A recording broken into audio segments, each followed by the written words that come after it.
So today I finally got my Magicforce 68 key mechanical keyboard. I've been thinking about getting this one for a while after using a 68 key before, um, and also previously using brown switches. Now I personally prefer brown switches just to give you a base of what I prefer. My current 10 keyless one is the blue switches from the Red Dragon. I've been just trying out a bunch of cheap mechanical keyboards. I kind of like it. The build quality is pretty good for the price, but I hate the blue switches. They're way too loud, and I feel like they could be a little bit lighter in pressing it down. I feel like there's a lot of just pressure, and I prefer I had a Razer with brown switches, the Stealth, and I loved the feedback of that one, but I hated the size of it. It wasn't the tournament edition, so it was the full size keyboard. And I prefer the 10 keyless ones as well because playing FPS or other games, it just feels a lot more ergonomic on your shoulders, since you're not having to spread out your arms so far apart as you're playing. If you play for more than an hour and you play with your keyboard over here and you have a huge mouse pad on your right or left if you're left-handed, it puts a lot of stress on your shoulders, and I feel like my aim is a little more consistent, has improved in CS:GO with being able to have that more comfortable.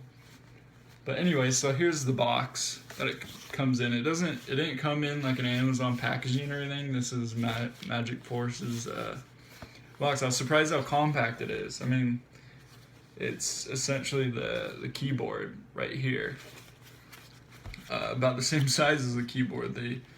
So luckily the box seems very sturdy.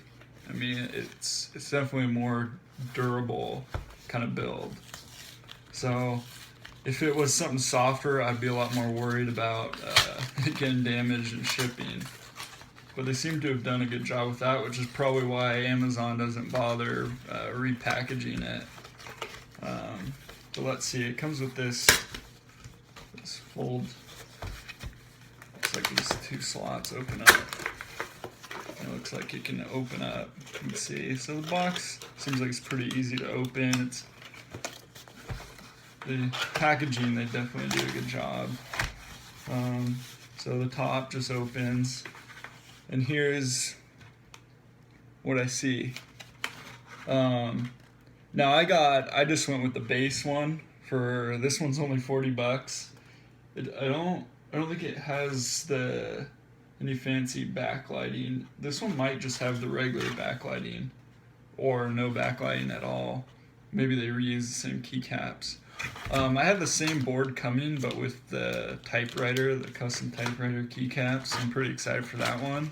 But I figured while I'm waiting for that one, I'll just order one of these, and I'll probably bring one to work and use that there. Hopefully it's quiet enough. Might try it out with some O-rings.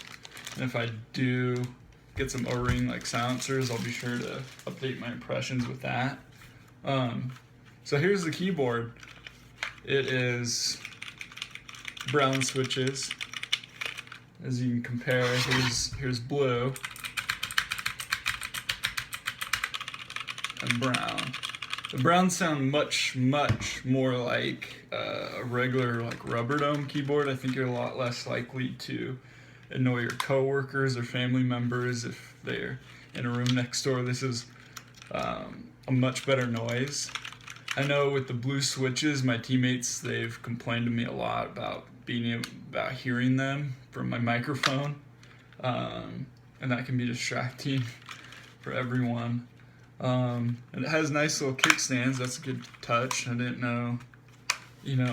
Here, you're getting a really nicely built mechanical keyboard with brown switches too. Trying to find one with brown switches for $40. It's crazy. The build quality of the case, it feels durable. I mean, there's no flex to it.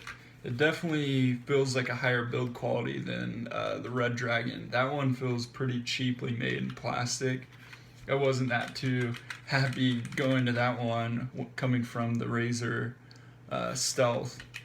But yeah, so far, build quality is very nice. The feedback,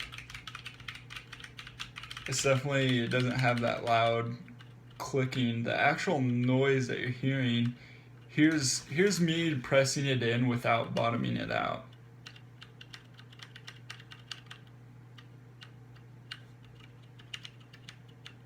That's me. Here's me bottoming out. Here's me without bottoming out, just for comparison. And then here's comparison blue switch, which is probably one of the loudest ones. Not bottoming out. It's a lot more pronounced click. There's me bottoming out, which is just loud regardless. So I feel like the travels it's a pretty solid linear travel, but it still has that, you can kind of feel the actuation point still. Playing FPS, you usually just smash it down anyways, so you don't really worry too much about actuation points.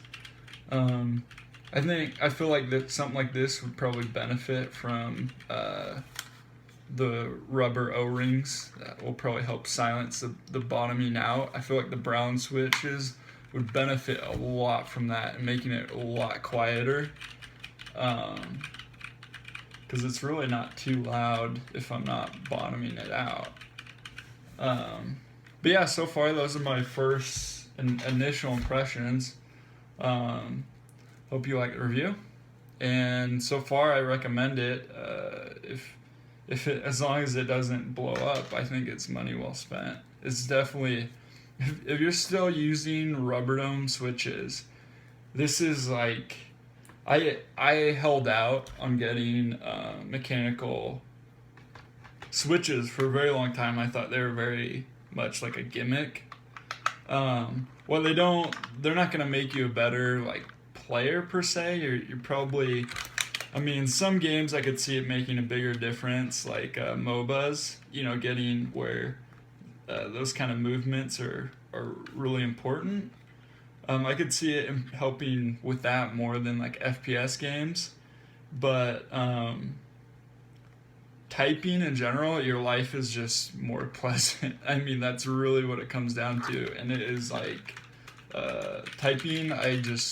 I enjoy typing on these. Whereas rubber dome switches, it's more like a chore. With mechanical keyboard, I don't care for like voice to text because it's a pleasant experience. Anyways, hope you liked it. Take care.